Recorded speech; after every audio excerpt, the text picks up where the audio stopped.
درود شریف پڑھتا ہے تو میں خود سنتا ہوں۔ اور ایک اور روایت میں آتا ہے کہ جب کوئی درود شریف پڑھتا ہے تو اس انسان سے لے کر روضہ رسول تک فرشتے قطاریں باندھ کر کھڑے ہو جاتے ہیں اور براہ راست حضور کی بارگاہ میں پہنچ رہا ہوتا ہے۔ ہم فضول باتیں دنیا کی بے شمار کر لیتے ہیں، ہزاروں باتیں صبح سے لے کر شام تک، مگر درود پاک کا ٹائم نہیں ہوتا ہمارے پاس، نماز کا ٹائم نہیں ہوتا۔ حی علی الصلاح حی علی الفلاح کی صدائیں ہمارے اوپر اثر انداز نہیں ہو رہی۔ اس کی وجہ کیا ہوئی؟ وجہ یہ ہے، خواجہ غلام فرید رحمۃ اللہ علیہ فرماتے ہیں، نفس پلیت پلیت چا کیتا، نفس پلیت پلیت چا کیتا، اساں اصلوں پلیت نہ ہاسے۔ ہماری اصل جو ہے وہ پاکیزہ ہے، وہ اللہ کی روح ہے، اللہ کا نور ہے۔ وَنَفَخْتُ فِي مِن روحی، ارشاد الہی کہ ہم نے پھونک دی اپنی روح انسان کے اندر۔ اب بات یہ ہے کہ رب پاک منزہ صورتاں تو، رب پاک منزہ صورتاں تو، نہ خدا دا منہ نہ خدا دے لب۔ رب پاک منزہ صورتاں تو، نہ خدا دا منہ نہ خدا دے لب۔ سارا قرآن پڑھ کے کتے بکھا دیو خدا دے لب۔ وہی بھیج کے پاک رسول اتے آکھے میرے محبوب ہلا دیو لب۔ رب ادو دیوانیاں بولدا ہے جدو ہلدے نے مصطفیٰ دے لب۔ حضور کا بولنا خدا کا بولنا۔ حضور نے ارشاد فرمایا تو یہ کیا بن گیا؟ قرآن۔ یہ قرآن پاک کیا ہے؟ حضور کی زبان سے جو کچھ نکلا وہ قرآن ہے، حضور کی زبان سے جو کچھ نکلا وہ حدیث ہے۔ حضور نے فرمایا یہ اللہ کے کھاتے میں لکھ لو، یہ وہی ہے، تو وہ قرآن بن گیا۔ حضور نے فرمایا یہ میں کہہ رہا ہوں، وہ حدیث کے کھاتے میں آ گیا۔ زبان ایک ہی ہے۔ اللہ نے اگر کوئی بات کرنی تھی، کوئی کلام کرنا تھا تو زبان مصطفیٰ کو استعمال کیا۔ خود کوئی بات کہنی تھی تو وہی زبان، حضور نے چاہا تو ایک ہی زبان۔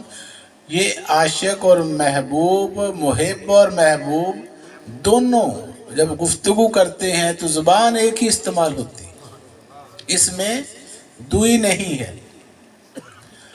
ہمارا آج کا معاشرہ افراتفری، بے چینی، ڈپریشن، پریشانیوں کا معاشرہ بن چکا ہے۔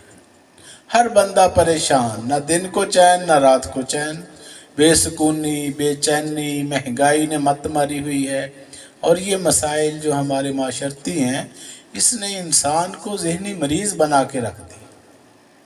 تو اس دور میں ہمیں کیا کرنا چاہیے؟ ہمیں پلٹنا چاہیے اپنی اصل کی طرف، اپنے اکابرین، اپنے اسلاف کی تعلیمات کی طرف۔ علامہ اقبال فرماتے ہیں اپنی ملت پر قیاس اقوام مغرب سے نہ کر، اپنی ملت پر قیاس اقوام مغرب سے نہ کر، خاص ہے ترکیب میں قوم رسول ہاشمی۔ ہماری اپنی تہذیب ہے، ہمارا اپنا تمدن ہے، ہماری 1400 سال کی تاریخ ہے، ہمیں کہیں سے کچھ سیکھنے کی ضرورت نہیں ہے۔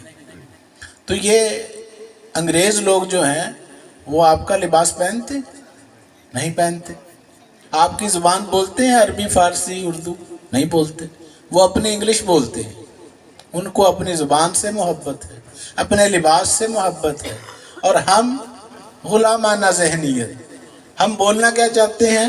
انگلش۔ بچوں کو کیا بنانا چاہتے ہیں؟ انگریز۔ کوا چلا ہنس کی چال، اپنی چال بھی بھول گیا، آدھا تیتر آدھا بٹیر، ہم نہ ادھر کے رہے نہ ادھر کے رہے۔ تو یہ دورنگا پن جو ہے، دوہرا معیار، اس کو چھوڑنا پڑے گا۔ دورنگی چھوڑ کر یک رنگ ہو جا، سراسر موم ہو یا سنگ ہو جا، یا ادھر کا ہو یا ادھر کا ہو، یا دیندار بن جا یا دنیا دار بن جا۔ تو یہ ادھورا پن اللہ کو پسند نہیں ہے۔ قرآن پاک میں ارشاد الہی ہے کہ تم پورے کے پورے اسلام میں داخل ہو جاؤ، پورے کے پورے۔ اب پورے کے پورے کیسے داخل ہونا ہے اسلام میں؟ کہ ہم حضور کی زندگی، حضور کی تعلیمات، اس کو اپنی زندگی پر اپلائی کریں۔ حضور نبی پاک صلی اللہ علیہ وسلم نے 63 سال اس دنیا میں گزارے۔ کتنا عرصہ گزارا؟ 63 سال۔ یہ 63 سالہ زندگی جو ہے یہ حضور کی کمپلیٹ سلیبس آف لائف ہے، یہ پورا دستور حیات ہے، ضابطہ حیات ہے۔ کوئی ایسی بات نہیں جو حضور بتا کر نہیں گئے، سمجھا کر نہیں گئے اور کر کے دکھا کر نہیں گئے۔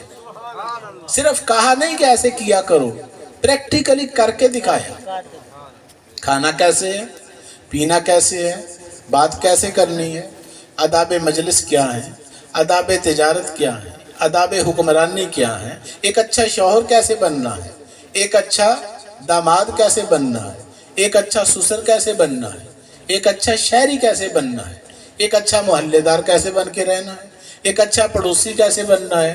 یہ سارا کچھ حضور نے رول ماڈل بن کر دکھایا، اور قرآن مجید نے اسی طرف اشارہ فرمایا ہے کیا کہ لقد کان لکم فی رسول اللہ اسوۃ حسنہ، کہ بے شک رسول اللہ صلی اللہ علیہ وسلم کی ہستی تمہارے لیے بہترین نمونہ ہے زندگی گزارنے کا۔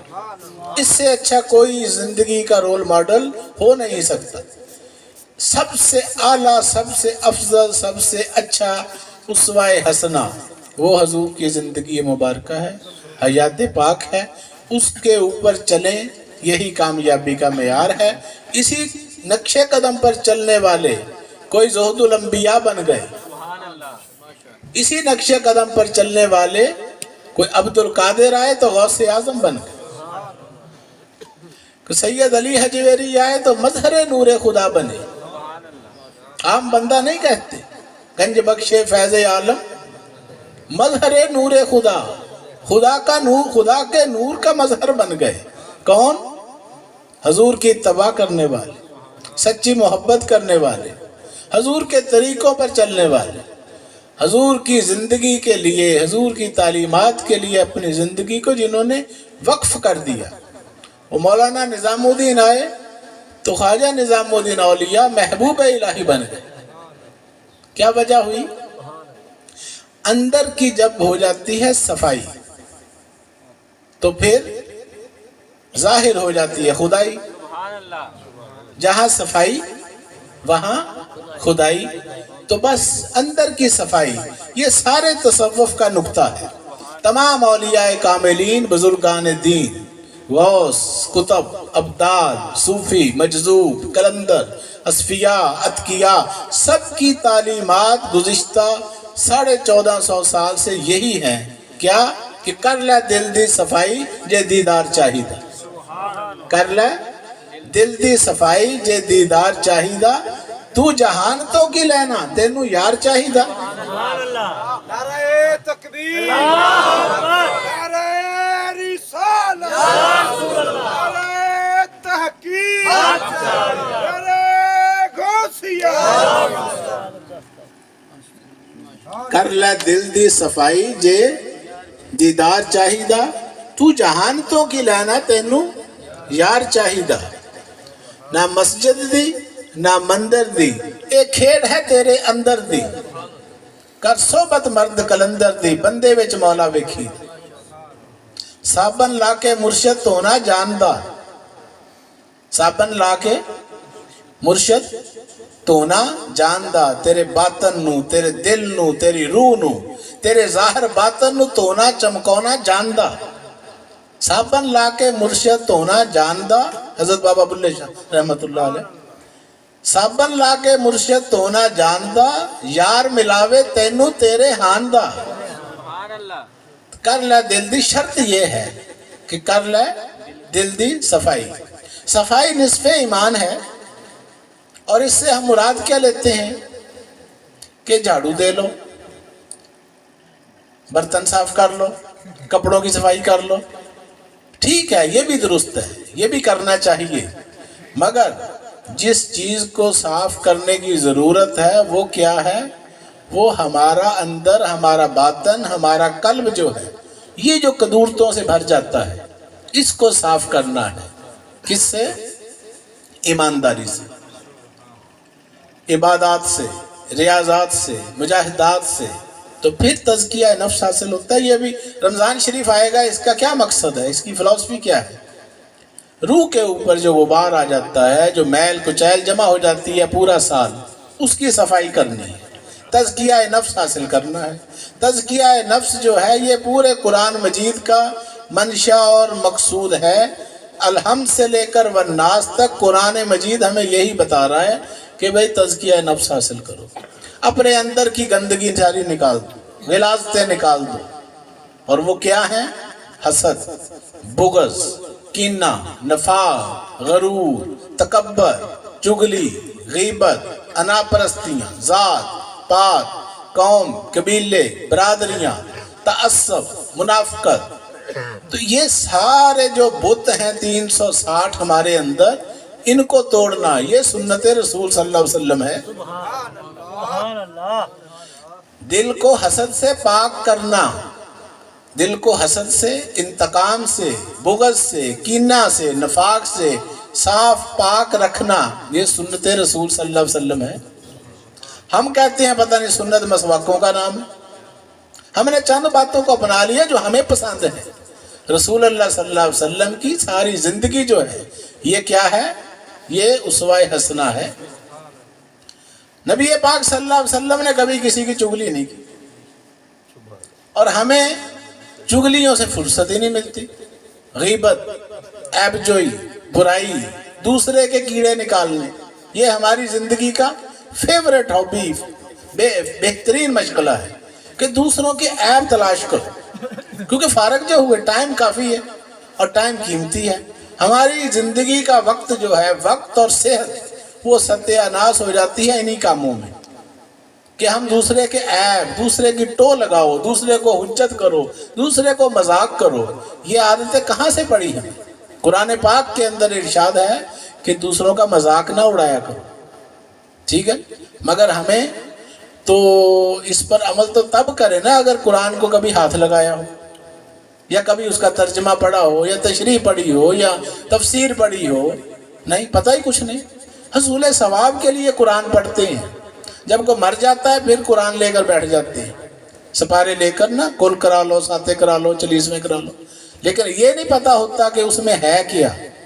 وہ یہ نبی پاک صلی اللہ علیہ وسلم 63 سال گزار کر گئے اس زندگی میں، تو یہاں پر صرف 2 باتیں بتا کر گئے تھے، ایک نماز اور ایک منہ پر بال. بس منہ پر بال رکھ لو، داڑھی رکھ لو اور نماز پڑھا کر. بس 63 سال زندگی گزار کر گئے، اتنی موٹی 2 کلو کی کتاب دے کر گئے قرآن پاک.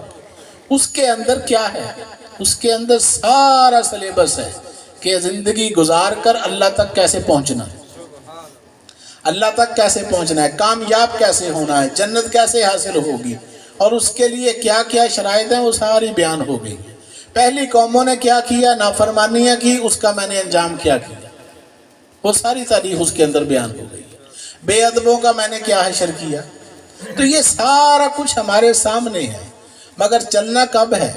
زندگی تو گزرتی جا رہی ہے، وقت ہاتھ سے نکلتا جا رہا ہے ریت کی طرح. ہمارا پچھلے سال یہ محفل ہوئی تھی، تو آج پھر ہم یہاں موجود ہیں، تو ہماری زندگی میں سے 12 مہینے کم ہو گئے. کتنا ٹائم؟ 12 مہینے، 1 سال کم ہو گیا. اسی طرح ہر لمحہ جو ہم سانس لے رہے ہیں وہ زندگی گھٹ رہی ہے. والعصر، اللہ نے قسم کھا کر یہ بات کہی ہے قرآن پاک، مجھے قسم ہے زمانے کی، کہ ان الانسان لفی خسر، کہ انسان جو ہے یہ سراسر خسارے میں ہے، یہ گھاٹے میں ہے، یہ گھٹ رہا ہے، ہر لمحہ گھٹ رہا ہے، ہر سیکنڈ گھٹ رہا ہے. یہ ہر آنے والا لمحہ، ہر آنے والا سانس ہمیں موت کے قریب لے جا رہا ہے. ہم یہاں کیا کر رہے ہیں؟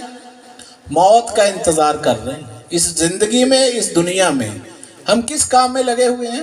چاہتے نہ چاہتے ہوئے، سمجھتے نہ سمجھتے ہوئے، ہم صرف موت کے انتظار میں بیٹھے ہوئے کہ کب موت کا فرشتہ آئے، ہماری روح قبض کر کے لے جائے. اور پھر یہ جو وقت ہمیں ملا ہوا ہے مرنے سے پہلے پہلے، یہ بہت گولڈن چانس ہے، یہ قیمتی اساس ہے. اس کو سمجھنا ہے کہ یہ جس نے استعمال کیا اولیاء کاملین بزرگان دین، وہ اپنی زندگی کا ایک ایک سانس ایک ایک لمحہ ناپ تول کر گزارتے تھے.